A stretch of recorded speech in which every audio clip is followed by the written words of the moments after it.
there's an unrecognized danger of our technology. I don't suppose it's entirely unrecognized, but the miracle of memory is not that we remember. The miracle of memory is that we forget. Amen. And that we only remember what is necessary. And because we can forget, we don't drag the past along with us, right? So we can get free of the past. Like, all you need is 3 sleepless nights to understand what kind of hell life would be if you couldn't dispense with the past. Because each night when you sleep, you dispense with that day. And that renews you. And so that story of descent into the depths and redemption, I mean, that's part of our natural biological rhythm. That's the descent into unconsciousness at night, into deep sleep, and then our reawakening in the morning. And that's associated with solar mythology, with the setting of the sun and the rising of the sun. All that's tangled together, but that definitely does renew us, and it enables us to start afresh in the morning. The problem with technology, is that it's becoming increasingly difficult to shed our past. And without that, you can't redeem yourself. And that is a mistake. It is a problem, because everyone makes mistakes, and everyone makes mistakes all the time. And you might ask yourself, well, why isn't it appropriate for you to be crushed by the weight of your own stupidity? Given that it's immense and that you make all sorts of mistakes. Yeah, right. Well, no one can live under those conditions. We need to be able to let go and to forget and to forgive.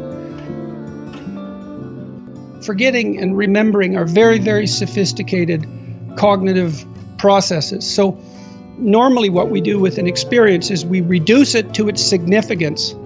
Then we remember the significance and we let go of the details. When you write fiction, you don't write down every single thing a character does or thinks. That would bore your reader to death. You write down what's significant and important about what they're experiencing and about what they do. And if you get that right, then the story's interesting. We do the same thing with our own lives. Like, we boil our lives down to the gist of the story, and then we remember that. And then we're not crushed by the weight of the detailed recollection. And that's actually a consequence of very sophisticated psychological processing, that ability to reduce and forget. So one of the things you do in therapy, for example, so if you have a memory, for example, that's more than 18 months old, for technical reasons I won't go into, and it still produces a negative emotion when it comes to mind, whether voluntarily or involuntarily, then that memory has information in it that has not yet been unpacked. So imagine the purpose of your memory is to extract wisdom from the past that you can apply to the future, so that you don't do the same stupid thing over and over, or so that you repeat things that worked well. That's the purpose of memory, not recollection as such. It's the extraction of wisdom, the lesson.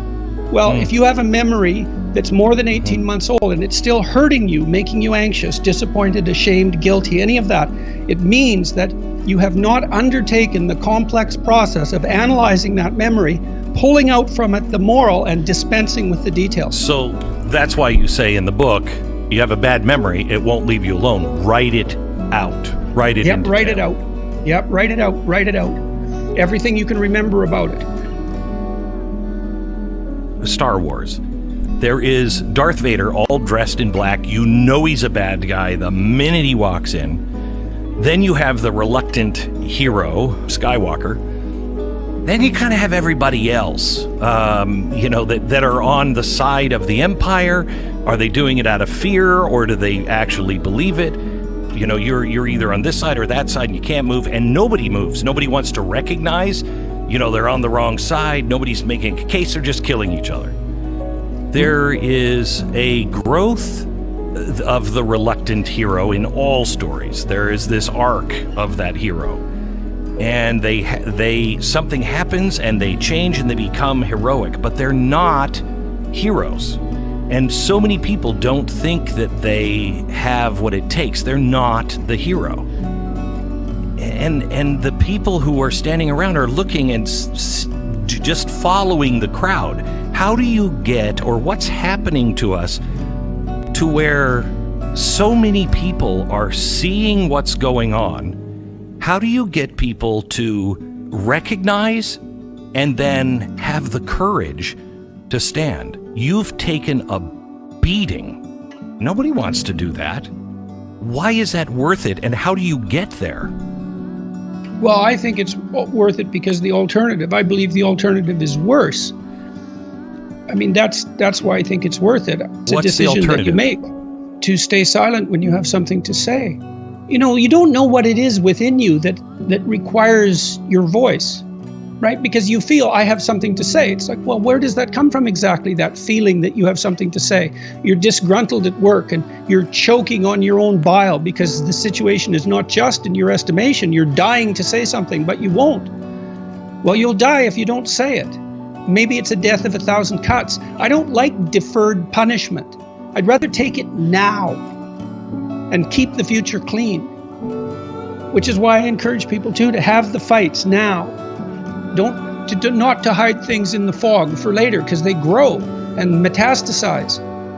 It's better to confront what you need to confront when it's small and when you have some possibility of victory. The instinct for meaning is a genuine instinct, and it underlies even our attention. It's unbelievably deep. It's the deepest thing about us. What if that meaning instinct goes wrong? It's like, yeah, what if? What if? Okay, how do you make it go wrong? Lie and see what happens. Because you'll pathologize that instinct, and then you're lost. So if you understand that, there isn't anything more frightening than understanding that. Because your stability as an entity, as a soul, is dependent on your relationship with that instinct for meaning. And if you pathologize that with deceit, you will find yourself in the hands of things that you do not want to be in the hands of. Put it that way.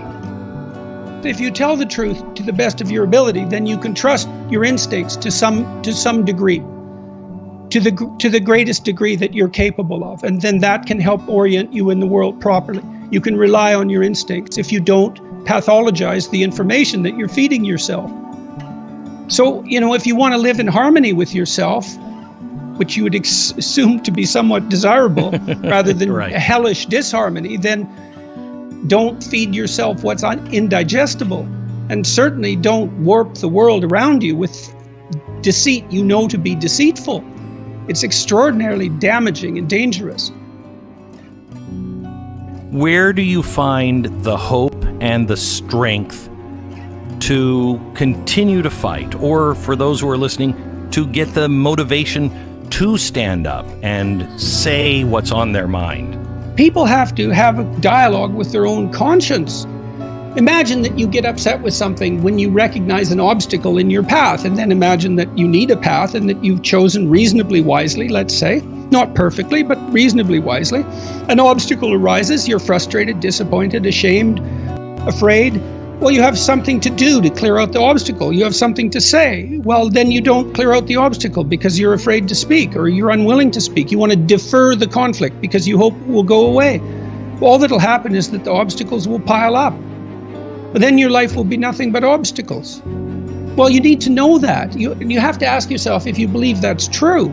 If it's true, then you don't want to remain silent. Imagine too that as you remain silent, you get smaller because you're not manifesting the courage necessary to live by your own standards. And the problem gets bigger.